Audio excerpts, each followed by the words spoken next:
মঙ্গলবার দিন 18 তারিখ তোমাদের জিওগ্রাফি বিষয়ের পরীক্ষা। তাই বন্ধুরা, শেষ দিনের শেষ মুহূর্তের শেষ প্রস্তুতি হিসাবে যে কয়েকটি কোশ্চেন অবশ্যই তোমাদের পড়ে যেতে হবে, আমি তোমাকে সেই কয়েকটি সিলেক্টেড কিছু কোশ্চেন, যেগুলো না পড়লে নয়, অর্থাৎ যেগুলো আসছে সেই ধরনের কিছু কোশ্চেন তোমাদেরকে কিন্তু তুলে ধরছি। এর বাইরে কিছু কোশ্চেন আর করতে যেও না। কি বললাম? এর বাইরে আর কোনো কোশ্চেন করার দরকার নেই। যদি এর বাইরে কিছু কোশ্চেন তোমাদের করার থেকে থাকে তাহলে সেগুলো দেখো, কারণ আমি বলবো না যে যেগুলো তোমাদের মুখস্থ হয়ে আছে বা রেডি হয়ে আছে সেগুলো আর দেখো না। যেটা আছে সেটা তো অবশ্যই তোমাকে দেখতে হবে। তবে আমি যে কোশ্চেনটা তোমাদেরকে এই মুহূর্তে সাজেশন দিচ্ছি, একটা জাস্ট কোশ্চেনের সেট তুলে দিচ্ছি প্রত্যেকটা অধ্যায় ভিত্তিক ধরে ধরে, যে এই কয়েকটি কোশ্চেন তোমাকে পড়ে যেতেই হবে। সেই কয়েকটি কোশ্চেন তোমাদের করা আছে কিনা একটু দেখে নাও। যদি আমার কোশ্চেনগুলো তোমাদের করা নাও থেকে থাকে তাহলে যথেষ্ট সময় রয়েছে, তোমরা মোটামুটি 4-5 ঘন্টা যদি একটু ভালো করে মন দিয়ে পড়ে নাও তাহলে ওই কয়েকটি কোশ্চেন তোমরা অবশ্যই কভার করে নিতে পারবে। তো বন্ধু চলো, আমি প্রত্যেকটা অধ্যায় ধরে ধরে একটা একটা করে কোশ্চেন তোমাদের সামনে তুলে ধরছি। এর বাইরে আশা রাখছি কোনো কোশ্চেন হচ্ছে না, এবং অবশ্যই তোমাদের প্রয়োজনীয় সুবিধার্থে আমি একটা পিডিএফ দিয়ে দিচ্ছি, সেই পিডিএফটা অবশ্যই তোমাকে ডাউনলোড করতে হবে। তো চলো, প্রাকৃতিক ভূগোলের প্রথম যে অধ্যায়টি রয়েছে বহির্জাত প্রক্রিয়া ও তার সৃষ্ট ভূমিরূপ, এখান থেকে তোমরা যে কোশ্চেনগুলো পাবে মোটামুটি শুধুমাত্র 2 মার্কসের কোশ্চেন আসবে আর কি। এখানে লং কোশ্চেন আসার সম্ভাবনা নেই। সেই 2 মার্কসগুলো কি কি কতটুকু দেখে নাও। অবরোহণ ও আরোহণ প্রক্রিয়ার মধ্যে পার্থক্য, পর্যায়নের মাধ্যমগুলো কি কি, অথবা অবরোহণ ও আরোহণের সংজ্ঞা দাও, অর্থাৎ পার্থক্য সমেত সংজ্ঞা দিয়ে মোটামুটি এই কোশ্চেনটা করে নেবে। আশা রাখছি এখান থেকে এটা যদি পেতে পারো তাহলে 2 মার্কস পাবে, আর নয়তো পর্যায়নের মাধ্যমগুলো কি কি এই কোশ্চেনটি রেডি করে নাও, পেয়ে যাবে। এরপরে যে অধ্যায়টি রয়েছে সেটা হচ্ছে ভৌমজলের কাজ ও কাস্ট অঞ্চল। এখান থেকে তোমরা 2 অথবা 3 মার্কসের জন্য যে কোশ্চেনগুলো পেতে পারো দেখে নাও। সম্পৃক্ত স্তর কি তা বর্ণনা করো, অথবাতে টিকা কিছু কোশ্চেন করবে যে টিকা টাইপের, সেটা দেখে নাও। গিজার, আর্টেজিও প্রশ্রবণ, হলসিয়ান প্রশ্রবণ, এইগুলো মোটামুটি করে নেবে, অর্থাৎ বিভিন্ন প্রকার প্রশ্রবণ সম্বন্ধে একটু আলোচনা তোমরা করে নেবে। এছাড়া কাস্ট ভূমিরূপ কেন অনুর্বর হয় তা বর্ণনা করো, এই কোশ্চেনটাও ভেরি ভেরি ইম্পর্টেন্ট। 4 কিংবা 5 মার্কসের কোশ্চেন তোমরা পেতে পারো, সেগুলো দেখে নাও। একটাই বলছি, আশা করি একটাই পেয়ে যাবে যদি পাও, যে ভৌমজলের নিয়ন্ত্রকগুলো লেখো, কাস্ট ভূমিরূপ গঠনের শর্তগুলো কি কি তা আলোচনা করো। এরপরে সামুদ্রিক প্রক্রিয়া ও সংশ্লিষ্ট ভূমিরূপ থেকে যে অধ্যায়টি রয়েছে সেখান থেকে তোমরা 2 মার্কস কিংবা 3 মার্কসের কি কোশ্চেন পাবে আগে দেখে নাও। সোয়াশ ও ব্যাকওয়াশের মধ্যে পার্থক্য, কিংবা গঠনকারী তরঙ্গ বিনাশকারী তরঙ্গের মধ্যে পার্থক্য, এটা একটু দেখে নেবে। এছাড়া টিকাতে তোমরা যেটা পাবে এটেল, প্রবাল প্রাচীর, ফিওড উপকূল, এইগুলো মোটামুটি। এছাড়া একটা 3 মার্কসের জন্য যে কোশ্চেনটা পাবে সেটা দেখে নাও, প্রবাল প্রাচীর গঠনের শর্তগুলো কি কি তা আলোচনা করো, ভেরি ভেরি ইম্পর্টেন্ট, দেখে নাও। 4 অথবা 5 মার্কসের জন্য যে কোশ্চেনগুলো পাবে সেটা দেখে নাও। একটাই বলে দিচ্ছি, আশা করি একটাই পেয়ে যাবে, যে সমুদ্র তরঙ্গের ক্ষয় বা সঞ্চয় কাজের ফলে গঠিত ভূমিরূপগুলি আলোচনা করো, এইটাই করে নাও, আশা করি পেয়ে যাবে। এরপরে স্বাভাবিক ক্ষয়চক্র অধ্যায় থেকে তোমরা যেটা পাবে দেখে নাও। আর ডেভিসের ত্রয়ী বলতে কি বোঝাও, স্বাভাবিক ক্ষয়চক্র ও শুষ্কতার ক্ষয়চক্রের মধ্যে পার্থক্য আলোচনা করো, নদীর পুনর্জীবন লাভ কিভাবে তৈরি হয় তা বলো, নদীর ক্ষয়ের শেষ সীমা বলতে কি বলো তা বলো। এবার 4 কিংবা 5 মার্কসের জন্য যে কোশ্চেনগুলো পাবে দেখে নাও। একটাই বলে দিচ্ছি, আশা করি একটা পেয়ে যাবে, সেটা হচ্ছে বিভিন্ন প্রকার পুনর্জীবন লাভ এর ফলে গঠিত ভূমিরূপ সম্পর্কে আলোচনা করো, ভেরি ভেরি ইম্পর্টেন্ট। এরপরে জল নির্গম প্রণালী অধ্যায় থেকে যে কোশ্চেনগুলো পাবে দেখে নাও। প্রথমে 2 কিংবা 3 মার্কসের জন্য দেখে নাও, জল নির্গম প্রণালীর নিয়ন্ত্রকগুলো আলোচনা করো, অথবা বিভিন্ন প্রকার জল নির্গম প্রণালীর সংজ্ঞা দিয়ে মোটামুটি জাববিরূপী জল নির্গম প্রণালী, বৃক্ষরূপী জল নির্গম প্রণালী, আয়তকার জল নির্গম প্রণালী, পিনের জল নির্গম প্রণালী, এইগুলো সম্পর্কে একটু আলোচনা করো, মোটামুটি দেখে নেবে। এছাড়া কেন্দ্রমুখী ও কেন্দ্রবিমুখ জল নির্গম প্রণালীর পার্থক্য লেখো। এরপরে মৃত্তিকা অধ্যায় থেকে যেগুলো পাবে সেগুলো দেখে নাও। টিকা লেখো মৃত্তিকার সচিত্রতা ও মৃত্তিকার অম্লত্ব। এছাড়া পেডোলফার ও পেডোকেল কি তার পার্থক্য লেখো, এলুভিয়েশন ও ইলুভিয়েশনের মধ্যে পার্থক্য লেখো। এবং টিকা টাইপের যেগুলো পাবে দেখে নাও, পর্জলাইজেশন, গ্লেইজেশন, ক্যালসিফিকেশন ইত্যাদি, এগুলো করলে মোটামুটি আশা রাখতে পেয়ে যাবে। এবং 4 কিংবা 5 মার্কসের জন্য যেগুলো পাবে সেগুলো দেখে নাও।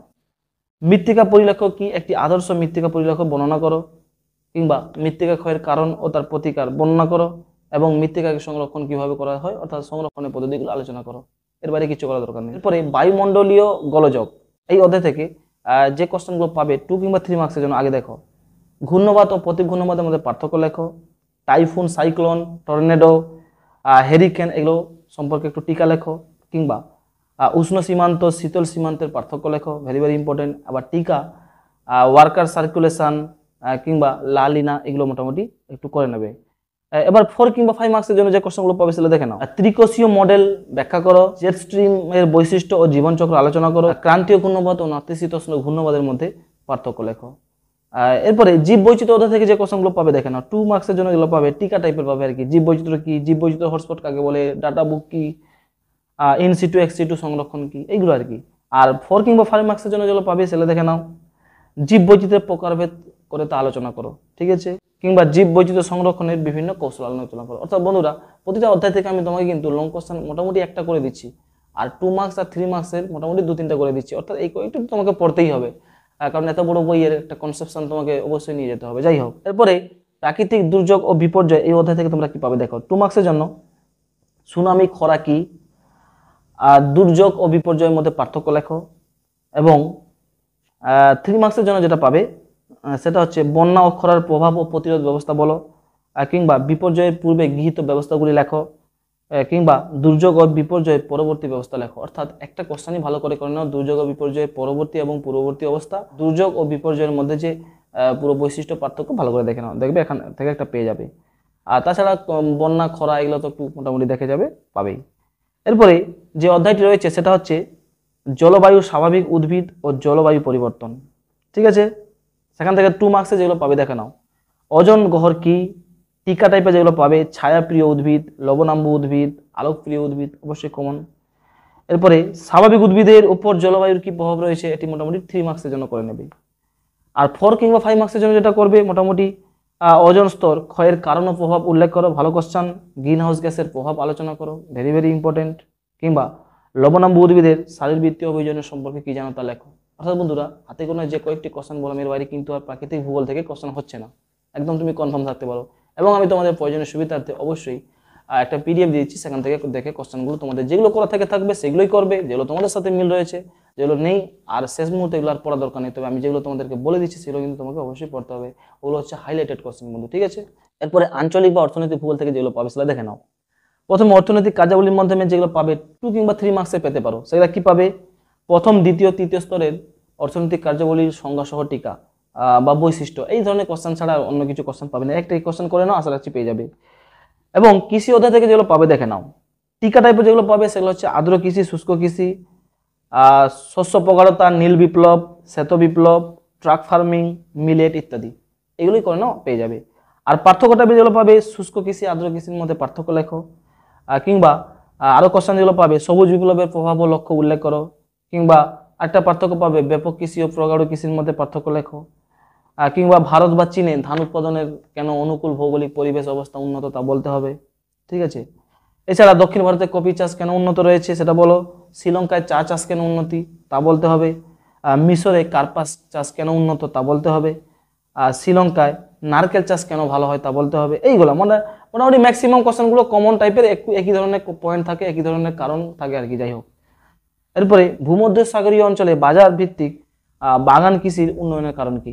নেক্সট কোশ্চেন, জীবিকা সত্তা ভিত্তিক কৃষি ও বাণিজ্যিক কৃষির মধ্যে বৈশিষ্ট্য সহ পার্থক্য লেখা। অর্থাৎ বন্ধু এই কয়েকটি হাতে গোনা কোশ্চেন, যে কোশ্চেনগুলো মোটামুটি একবার রিডিং মারলেই হয়ে যাবে, সেই ধরনের কোশ্চেনগুলো কিন্তু তোমাকে দিয়েছি, আশা রাখছি এর মধ্যে কমন পাবে। এরপরে শিল্প অধ্যায় থেকে দেখো, এবারের শিল্পের অবস্থান সম্পর্কিত তত্ত্বটি সমালোচনা সহ আলোচনা করো। এরপরে ভারতে খাদ্য প্রক্রিয়ান শিল্পের উন্নতির কারণ কি, হুগলি নদীর তীরে পাট শিল্প গড়ে ওঠার কারণ কি, পশ্চিমাঞ্চলে কার্পাস বয়ন শিল্প উন্নতির কারণ কি, পেট্রোরসায়ন শিল্পকে কেন উদীয়মান শিল্প বলা হচ্ছে তা বলো। এরপরে দুর্গাপুরকে ভারতের রুলো বলা হচ্ছে কেন তা বলো। অথবা পূর্ব মধ্য ভারতীয় লৌহ ইস্পাত শিল্পে একাদশী ভ্রমণের কারণ কি তা বলো। এরপরে জনসংখ্যা অধ্যায় থেকে যে কোশ্চেনগুলো কমন পাচ্ছে সেগুলো দেখে নাও। কাম্য জনসংখ্যা, জনসংখ্যা বিস্ফোরণ কি, এগুলো টিকা। জনঘনত্ব, মানুষের জমি অনুপাত বা জনস্বল্পতা, এগুলো নিয়ে টিকা। এবার বয়স লিঙ্গ অনুপাত কি, বিভিন্ন প্রকার পিরামিড সম্পর্কে আলোচনা করো। কিংবা নেক্সট কোশ্চেন দেখে নাও, ভারতে অসম জনবন্টনের কারণ কি বা পৃথিবীতে অসম জনবন্টনের কারণ কি। এই কোশ্চেনটা পড়ে গেছে, আশা রাখছি।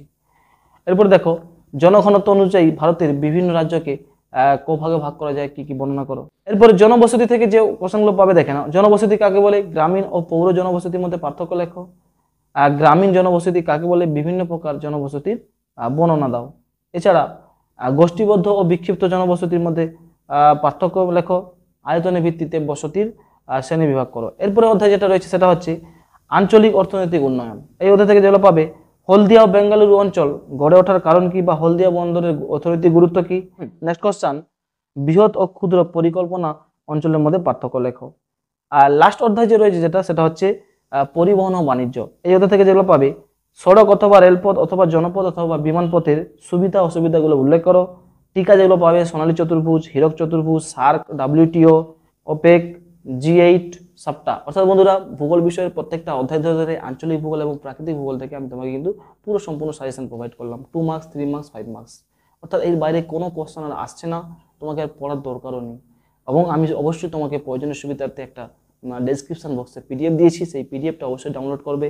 তার মধ্যে থেকে তুমি আগে দেখবে ডাউনলোড করার পরে যে কোশ্চেনগুলো আমাদের সাথে কমন রয়েছে সেই কোশ্চেনগুলো হুবহু মুখস্থ করে নাও। বাকি যে কোশ্চেনগুলো আমি আমার PDF-এ দিয়েছি সেই PDF থেকে সেই কোশ্চেনগুলো আপাতত একটাবার হলেও রিডিং পড়ে যাও, দেখবে তোমরা কমন পাবে। এর বাইরে কোনো কোশ্চেন হচ্ছে না। অবশ্যই তোমরা এই কয়েকটি কোশ্চেন করে নাও, যথেষ্ট সময় রয়েছে হাতে গোনা। তুমি যদি মোটামুটি 5 থেকে 6 ঘন্টা সময় ভালো করে দিতে পারো, তাহলে দেখবে এই কোশ্চেনটা কিন্তু মোটামুটি পড়ে নিতে পারবে। তো বেস্ট অফ লাক বন্ধু, এর বাইরে আর কিছু করার দরকার নেই। সুস্থ থেকো, ভালো থেকো। অবশ্যই SR কোচিং সেন্টার সাবস্ক্রাইব করে বন্ধুদের মাঝে শেয়ার করতে ভুলবে না। ধন্যবাদ।